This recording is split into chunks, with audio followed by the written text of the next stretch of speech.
Welcome to the Journey Through Homeschooling podcast, practical support for every step of your homeschool adventure. I'm Jami Thornsberry. And I'm Adonna Pryor. Adonna, today we are going to talk about the history of homeschooling and why it is important as homeschool families to understand where and how the homeschool movement began, what kind of happened during and post-COVID pandemic, and how that can potentially really steer the trajectory, sorry, I can't say that word, of our future. I am a big fan of the Homeschool Legal Defense Association, and we've been lifelong members for a while. And so I get their like monthly or quarterly magazine that they put out with all the different information and cases that they're working on. And, you know, I feel like every time we turn around, there's just another case of, you know, a local organization or a state that's overstepping their boundaries. And, you know, it's kind of one of those things, like my knee-jerk reaction is, really, at this stage of the game, do we still, you know, have to be fighting this? And then I come back to my senses and I realize we're going to be fighting this until forever, right? This is always going to be something that we're going to have to stand for and fight for to keep the right to homeschool. And, you know, you could say that's a sad thing, but I think there's a certain grace in that as well, that it keeps on the forefront of how important it is. And this is why we need to know the history of where we've been, because that history of homeschooling not being an option is not too far in our past. Right. The 1980s, there were still families that were being threatened with jail time in different states. Not all 50 states were, you know, had legal laws for homeschooling. And, you know, if we forget this early in the stage, it's very easy to go back to that. Right. And there's a lot of, because of, you know, the pandemic and the fact that homeschooling has been on the rise since then and become a major educational choice, a lot of the voices with concerns and who are against homeschooling have, I think, grown louder as well. What do you think? I agree. I think that those voices are really loud. But homeschooling and education in general in the U.S. has gone through several really massive changes. Home education has been what has been around since the dawn of time. Since creation, parents have educated their children. They've taught them what they know. They've passed down that information. There weren't schools, and there aren't schools in every community in the world today. That's a struggle for some nations in the world, is to have education for their children. Well, in the absence of those schools, parents were teaching. In communities like, you go back in the ancient history, the Romans, the Greeks, the Hebrew people, they were all passing down the knowledge that they had. And they were teaching their children not just how to read and write their own language, which is they were obviously doing, but they were also teaching them the skills that they would need to survive in their culture. So home education isn't something that is new, that's come on the scene in the last 3 decades. It's always been there. It's something that has occurred. So in America, compulsory attendance laws only came out in the early 1900s. Right. So we had a really big shift in the middle of the 1800s, right before the Civil War, to compulsory education in the New England states. of the U.S. So in the mid 1850s, mid to late 1850s, but it was only boys, and they only went to, maybe 8th grade. After the Civil War, there was a push for more compulsory education. Now, what you get from the government would be, well, we don't want people to be ignorant. We don't want to go through another civil war. We don't want to have people in poverty. So these are really good reasons they're giving you as to why you should have a school in your community. But what it really boiled down to was the state wanted control of what was going on. So between the mid 1850s and the end of the 1800s, you see a huge growth of schools, and you see a huge growth of compulsory attendance for large cities, especially for boys. And what we find is that in the late 1800s, 1890s, there was a fear from people like the Rockefellers and the Vanderbilts that American students were being overeducated. If they learned how to read, then they wouldn't want to work on a railroad. If they learn how to read and they learn how to write, then they can go to the library, which was becoming a very popular institution, a very popular building in every city. They could just go to the library and they could learn a skill. They could learn a trade. They could teach themselves how to do anything just by opening a book at the library. Mm-hmm. And there was a real fear by families, great families, Carnegies, that their businesses were going to fail because these kids were going to learn too much, and they weren't going to want to use their hands anymore, and they weren't going to want to get dirty anymore, right? Which, interestingly enough, right, it became known as the Progressive Era, late 1800s, early 1900s. Right. We were getting very progressive. We were, but in that progression, really the aim was homogenization. Yes. I mean, it was creating a productive citizen. It was Americanizing. Right. The influx of immigrants that were pouring into the United States to homogenize them into the American culture. Right. Yeah. When you have the oil industry, when you have the railroad industry, when you have this natural gas and the automotive industry, all of these major industrial clusters that were in the North and in the Northeast that grew very rapidly right before the Civil War, after the Civil War, this age of industrialization. They need people to actually function. Mm-hmm. They need people to be working. And so at the end of the 1800s, the U.S. Commissioner of Education, in a meeting with some of these large industrial families, explained that public schools, after the Prussian model, which is where we had changed, we'd moved from a classical model, which is where we were in the 1700s, to now what was a Prussian model or a German model of education, where instead of sectioning children according to their skills, you sectioned them according to age. Mm-hmm. That had never been done before until it was invented in the 1800s. So we're now sectioning them according to age. Instead of their ability, their basic reading ability and mathematic ability.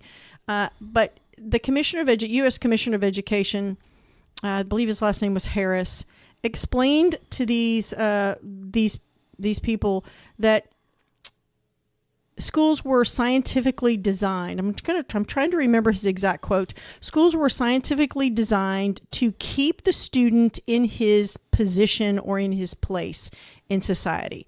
That the public school system was not designed to create politicians or lawyers or doctors. The private school sector was designed to create those very specifically skilled positions.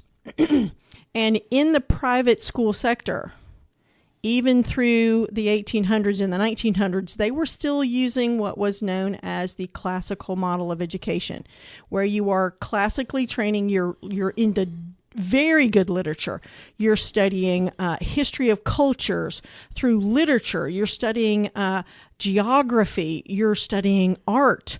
This was very important to the classically trained mind. They weren't putting mathematics into kids until they were older. There were really a deep focus on the world around them and how people work together and the literature that joined those cultures together. How people thought. It really was a very deep and rich education, which you can still get today. We have a lot of classical homeschool groups today that focus on that model. But this was the first time we really see an official with a public education into the 1800s say public schools are designed to keep the common man in his place. Yes. So he's reassuring the Rockefellers and the Carnegies and the Vanderbilts that they're still going to have workers because these kids are, like you say, they're trained to be homogenous.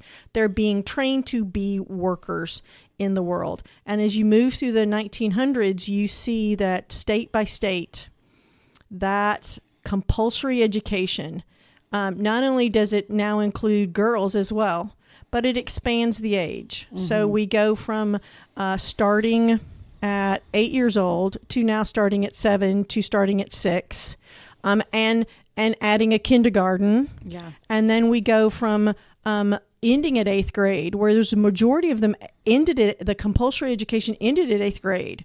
And if you wanted to go into what was called the college or the upper level at 9th grade and up, then you had to pass certain exams and you had to prove to your teacher that you really were serious about a particular occupation. So most of the schools in the 1900s, 1800s, and 1900s ended about eighth grade. And that was intentional. You had people that had to work on their farm, especially in the South and agricultural areas.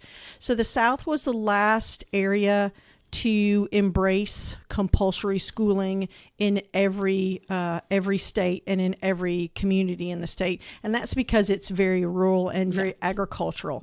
And you need people to be working on the farm, and you can't send your kids away and just have two people on the farm. So it was very important for them to have those laws. And once they were in place, around World War II, there was a huge need for, and I know this is going to irritate some people, but there was a huge need for child minders. There's a huge need for daycare. Yeah. Because men are either gone to war, they've died in war, they've been wounded, they've come back and they can't work for whatever reason, and women have taken their place. And now women are now in the workforce, and someone needs to watch these children. So you have a huge growth in the schooling sector. During World War II and immediately following World War II, then there's a baby boom. You see a much larger increase and a need for people to be helping with the family because now you have moms working. Yeah. World War II really did a number on education, and the state and the federal government took advantage of that. Sure. They saw a place where they could even gain more control. So that it really was up until the 60s and 70s, it was a difficult time in America for education. In the 70s, you see that you see the hippie kind of personality pushing against government. In the late 60s, you have the Vietnam War, and you have a lot of people saying, we shouldn't be fighting these wars. We shouldn't be fighting these wars in other countries. Well, we should be focusing on things at home. So they're pushing against the government. And one way that people pushed against the government was by not sending their children to school. They believed that the government was indoctrinating their children either into a particular religion, or they were indoctrinating them into a particular political belief, and they didn't want their kids there. So we see in the 70s a huge push by what we would call the hippie kind of movement. We see a huge push to remove their kids from the public school because they didn't want government control. When I started homeschooling my children, I looked at different well, they weren't podcasts. We didn't have podcasts, but I looked at different websites. The internet was fairly new, and there were some people trying to get, like chats and websites that would tell you how to homeschool, the different forms of homeschooling. One of those sites, one of the big sites in the 90s, was a place called VegSource. Now, VegSource was a very typical, what we would call now crunchy website, right? Mm-hmm. This was a huge left-leaning site with a bunch of hippie type people on it, but they had an entire chat room dedicated to homeschooling, because this is what the pushback was from the 70s and the 80s, was to remove their kids from government-controlled school. It wasn't until the 80s where you see Christians now realizing that the huge pushback from the 60s and 70s, this 15 to 20 year reign, is causing things like Christianity, specifically any mention of Jesus, being removed from their schools. Yeah. In the late 70s and 80s, the ACLU government was fighting tooth and nail to remove Christ from any mention in school books. The Ten Commandments were removed. Prayer in some schools was illegal. Teachers were being fired. Students were being expelled. Bibles were being taken away from them. There was a huge crush right there in that late 70s and 80s, where there is this massive swing from Christians having, or at least feeling comfortable, that their school was a Christian school. Even though it wasn't a private Christian school, their public school had Christian teachers that had a Christian principal. You knew who those people were. You'd gone to church with them. You met with them. They were your friends. And all of a sudden, you see that tug of the removal of Christ. And you see teachers and principals trying to hold on to him, while at the same time, the public school system is quite literally ripping him out of their grasp. So you have parents who say, what can I do? What can I do?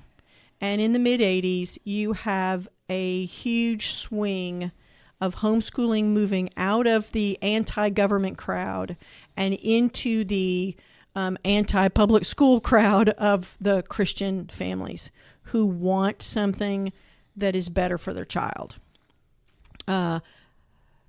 It was homeschooling by this time in the U.S. in the 80s was illegal in many states, because the point isn't we want children educated. The point from the aspect of the state is we want children educated by the state. They need to have control of what's occurring. So the state is very focused, or was extremely focused on doing that. There were many great people. I know we've looked it up. One of those really great people that I looked up to and respect is a woman called Zan Tyler. Mm-hmm. And in the mid-'80s, 1980s, she was threatened with jail time because she wanted to remove her child from the public school. She has a podcast today. She speaks all over the country. You've even heard her, haven't you, Jami? Mm-hmm. Didn't you say you'd heard her? Yeah. In Florida? When I was in Florida, the Florida Parent Teachers Educator Association had brought her in for one of their conventions. Yeah. So she was one of those really what you would call that those homeschooling pilgrims, right? Mm-hmm. They're taking on the government, and they are saying, this is what I want to do for my child, and I'm willing to face jail if it needs to be that way. Yeah. She actually is one of the people who was instrumental in removing homeschool laws in the South and in the East and across. Indeed, once one brick starts to fall, you have they all start to go. So Zan Tyler was really influential in working for homeschooling freedom in the 1980s. And because of what she did, we see all 50 states. By 1992, homeschooling is legal in all 50 states. Now, that doesn't mean that they're all the exact same laws, homeschooling laws, Right. but by 1982, every single state in America, homeschooling is legal. You are able to do something. And I've always been amazed at the diversity of laws. Oh, yeah. I've been shocked when you look at the different things that, some people in one state will say, I don't have to do anything. I just start homeschooling my child and nobody knows I'm doing anything. From that to one, there's a state, I don't know if it's Pennsylvania or Ohio, but I remember 15, 20 years ago, I believe it was Pennsylvania, you had to actually turn in your child's work, on a quarterly basis or semester basis. You had to turn it in to a particular homeschool counselor who would review it, make sure the child's doing the work correctly, and then get back to you on whether or not you could continue to homeschool. So there are really strict laws. Just because it's legal doesn't mean that the laws are the same. Really strict laws, and then goes down to really some states that are you don't have to do anything in. Yeah, just start homeschooling. I think it's New York, if it's still the same. New York, you have to follow the Common Core standards. Okay. Florida, where we started our homeschooling journey, you had to send in a letter of intent to the school board. Mm-hmm. And then at the end of the year, you had to have an evaluation by a professional, or not a professional, by a licensed teacher. Okay. Which, several of the moms were former teachers, and so they kept their license current so that they could provide that service. Oh, to that's nice. Yeah. Yeah. Mm-hmm. I like that. I know that in Kentucky, now this has been nearly 20 years ago, that all you had to do was file an intent to homeschool once a year, and that was it. Yeah. You weren't turning anything else in. You weren't doing anything. And I don't know that I don't know what the intent to homeschool letter looked like. So did it include your child's birthday, social security number? I don't know that it was even that in depth, or if it was just from your family and your address and the ages of the kids. Because we had a family moving to Kentucky Mm-hmm. recently. And when I was able to look it up, I think it's, you send a letter that includes your children's names, birthdays, ages, and addresses, which is pretty much the same thing that Tennessee requires of the Category 4 church-related schools, Right. For all children who are registered with them. Yeah. So there are a lot of states that are easy. And over the years since, from the time I've begun homeschooling until we finished several years ago, the laws have changed slightly for some of these states. I've seen a lot of progress during the 2000s. Mm-hmm. There were even in Tennessee, we had the removal of the vaccine requirement. Mm-hmm. You didn't have to be vaccinated, but you either had to turn in a vaccination record or an exemption record. Yeah, we've seen exemption. That removal there. There have been some laws that I think have changed in other states.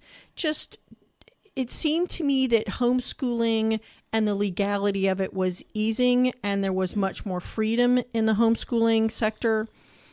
And then we come to COVID in 2020, and instantly when that happened and schools started shutting down, I knew there was going to be a huge influx of homeschoolers. Mm-hmm. Once you realize that you can do it because you are forced to do it, then you realize you don't have to follow what the school is doing. Once you realize that your child is actually better, their character is improving, maybe they have a physical trait that's, negative physical trait that's going away. When they're at home with you, you can start to see that there are some major improvements. It may not be that they're reading better or their math is better, but in the area of their wellness and their health and their mental stability, a lot of people started to see that was improving when they were forced to stay at home. We also saw some really negative aspects of that in that when you took your laptop home, and we've witnessed this, the school had the ability to see what your house looked like. They had the ability to turn the computer on and hear what was occurring. They had the ability to download and look at whatever was occurring on their laptop and report you if they didn't like what was happening, either via their camera or via the websites that were visited on the laptop, the child's laptop. So we've seen that. And there was a lot of pushback.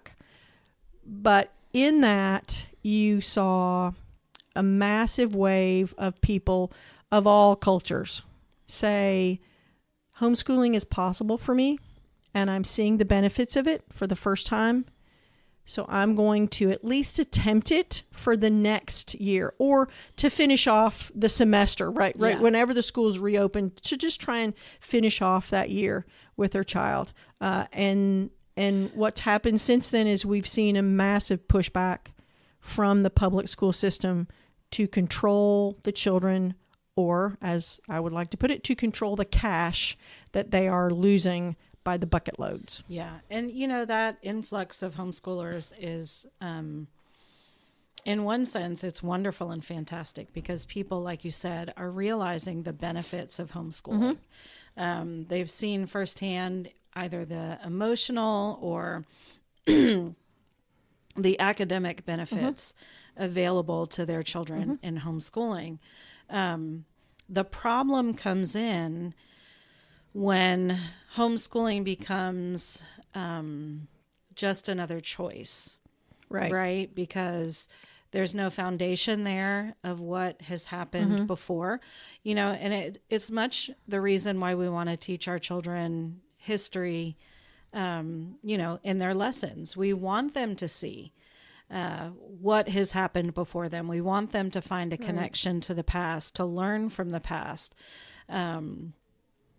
and to understand, the freedoms that we have here in the United States in particular is because people fought for that freedom. Right. And I think, oftentimes when we come into something like homeschooling as, just another educational choice, we don't recognize that it is a choice that has been fought for hard by people that came before us. Right. And we take for granted that because we live in such a great state, like ours of Tennessee, that, has some pretty open homeschool laws, that we're always going to have those laws. Right. And we don't think about the fact that those laws really could change at any moment. And very easily change. Yeah. I mean, I'm looking at HSLDA's website right now, and across the United States, there are 9 different bills in 8 different states that they're watching that could have an effect on homeschoolers. One of those is in Tennessee. It's actually one that they're calling us to support, and we'll talk about that. But, as you said, as the number of homeschoolers has risen, it brings it to light even more, and people start,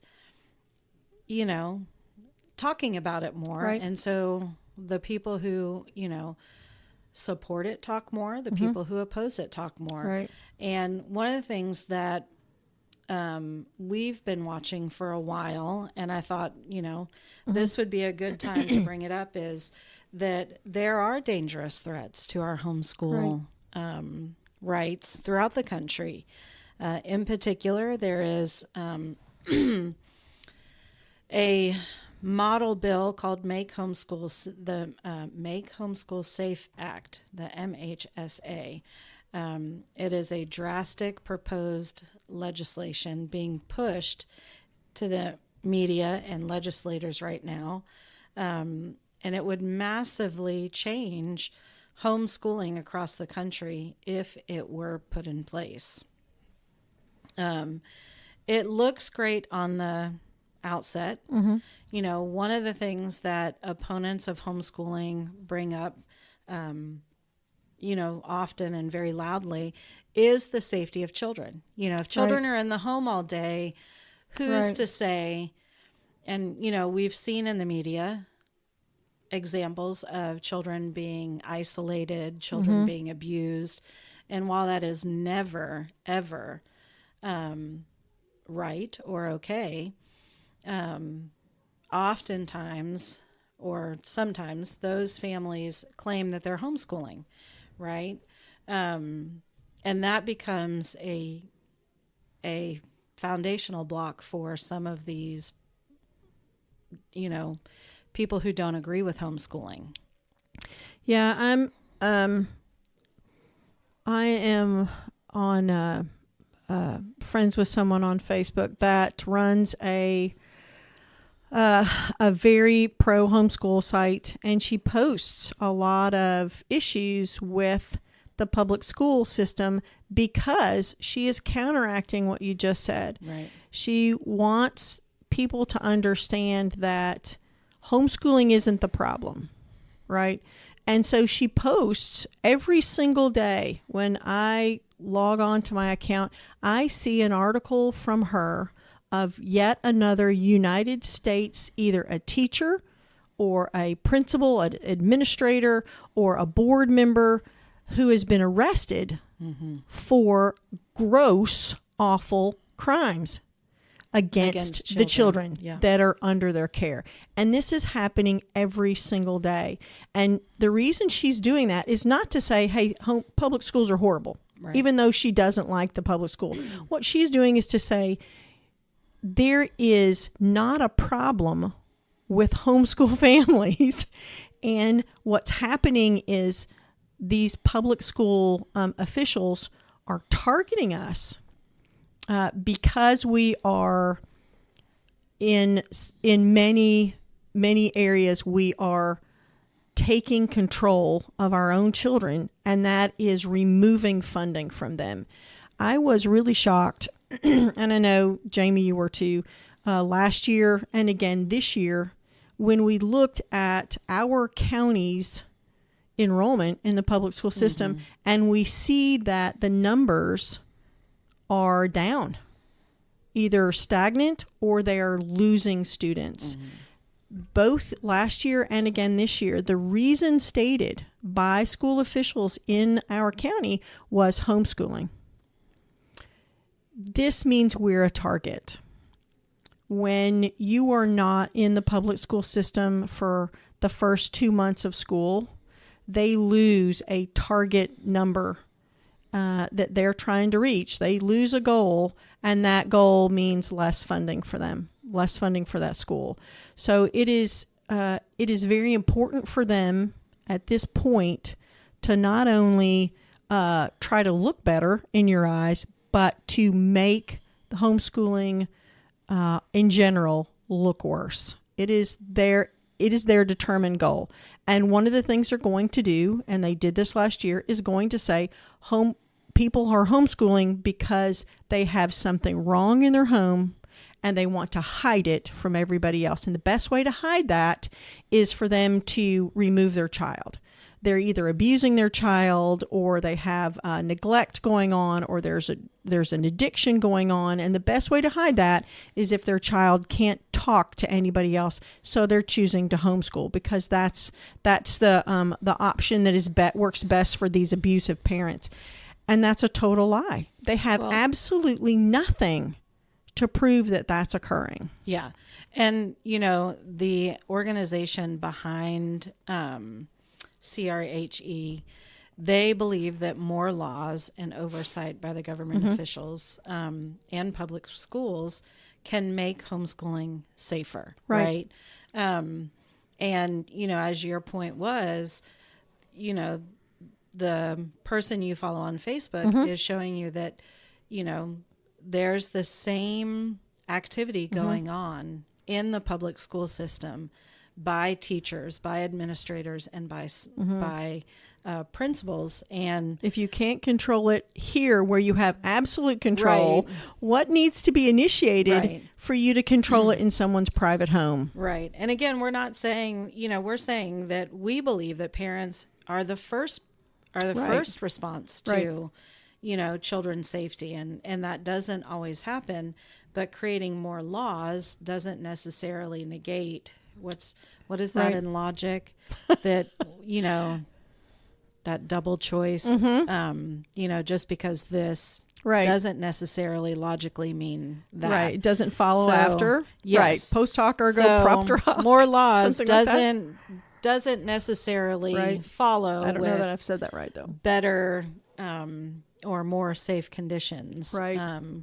for children. Right. And one of the reasons that I want to bring this out is because this is a big deal. This Make Homeschool Safe Act is being pushed in the media, and to legislators. And while we live in a state that does have some amazing homeschool freedom, we saw over the last couple of years, as our state was considering homeschoolers being involved in the vouchers, Right. that there are legislators that are, concerned about homeschool students.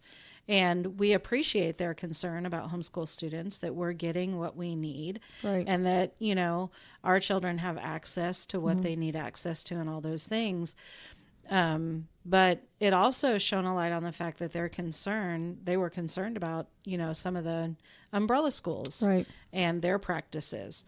And when you have that, and then you see something that sounds so good, like the Homeschool Safety Act, the premise of it, of protecting children, is wonderful. But when you're violating the rights based on such a small number, and the fact that, you could also be sending these children to a public school to have the same thing happen to them. Right. And that's no laughing matter. You could see how quickly this could snowball into Right. something Right. that would quickly Right. snowball right over the right that we have today. Yeah, the initial problem that I see with the lawmakers is that they don't understand home education, and they don't understand the motives behind it or how it functions. So when you make laws about something that you don't understand, you're going to get it wrong every single time. When I started going to Nashville and speaking out against some of the Common Core standards that were coming down the pike and how they were affecting the curriculum that the homeschoolers were using, I realized that I was talking to no one who understood what homeschooling was. Not a single one of the legislators understood what it was. They didn't really care, other than they wanted to protect my freedom. But when they were asked questions in committees, they couldn't defend it because they didn't know what homeschooling was actually doing. They were so ignorant of the benefits of it that they couldn't defend it even at the basic form. So that was a huge issue. I saw in 2012, 2013 that there was a real ignorance of what homeschoolers did on a daily basis, how we functioned, what an umbrella school was, what a co-op was, what kind of curriculum we had access to.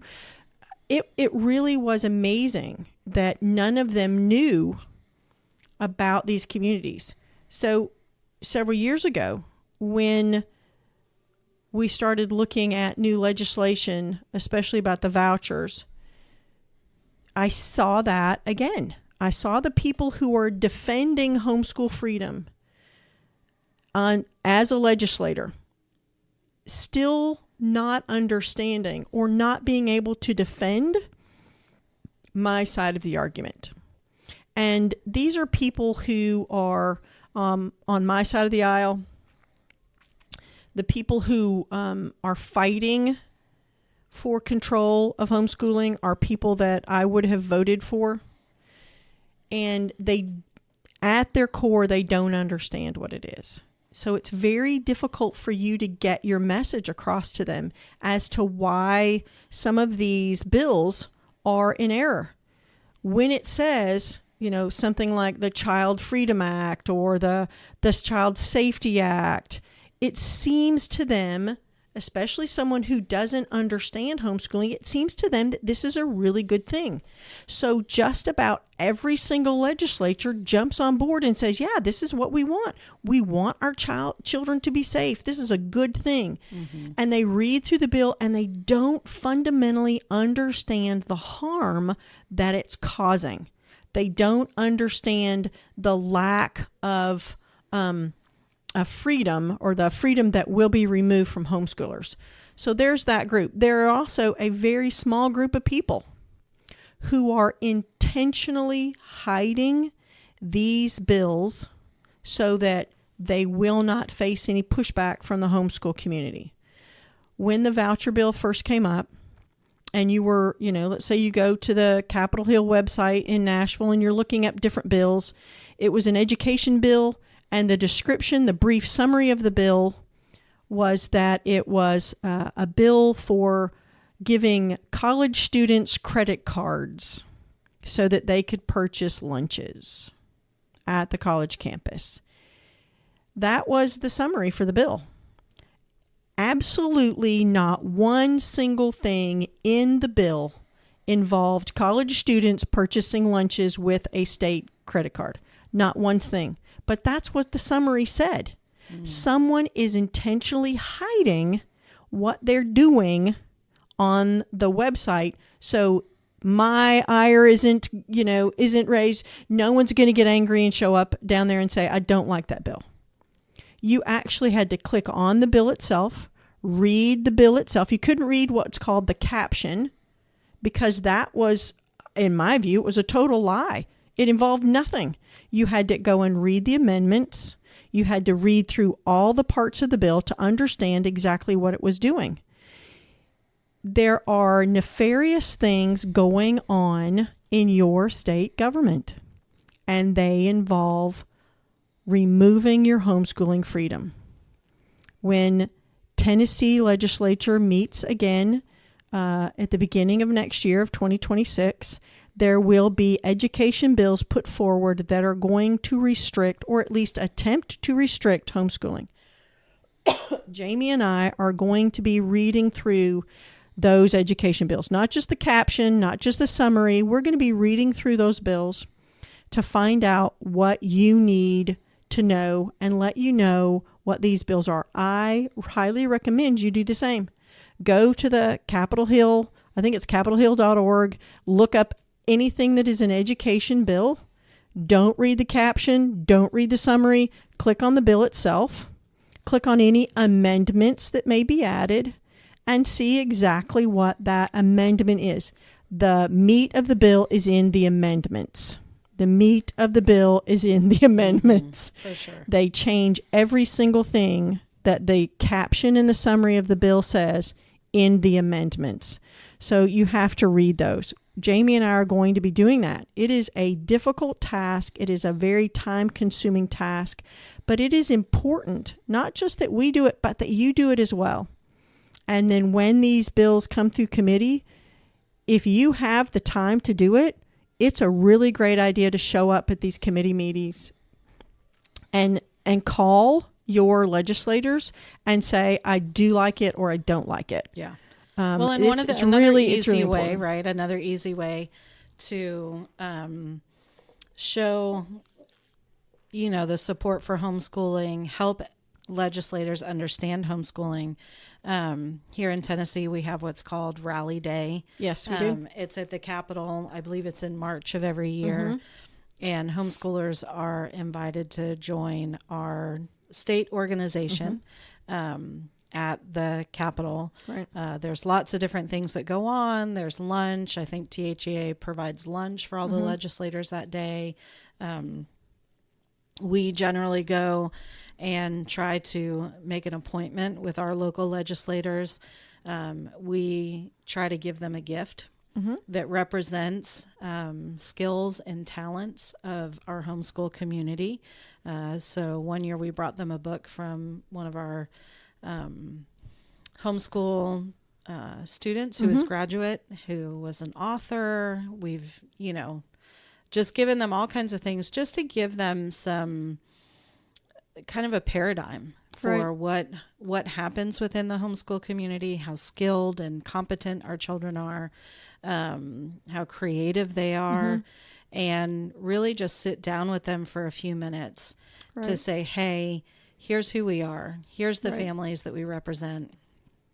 And we just want to thank you for, supporting things that support homeschoolers and to answer any questions that you might have. And we've had some good discussions with our local legislators at those rally days. And so, if you're not familiar with Rally Day, please go to THEA.org, the Tennessee Home Educators Association.org. You'll find all the information about Rally Day, and that's really an easy way for our legislatures to see.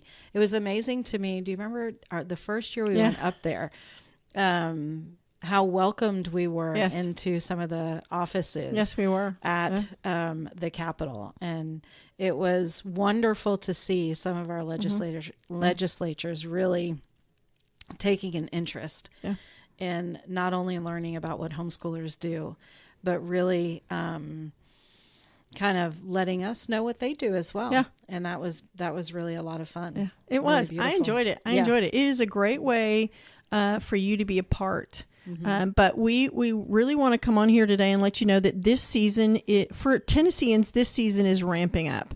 Yeah. After Christmas is when our state Congress will meet, and that's when we will see these bills begin to start rolling in. Really, in February and March, we'll start to see a lot of these things. So we want to encourage you to not just read them for yourself, but to pay attention to the podcast. We will let you know to pay attention to our Facebook page and make sure that you're really tuned in to this information. We offer this information to everybody, not just not just ECA families.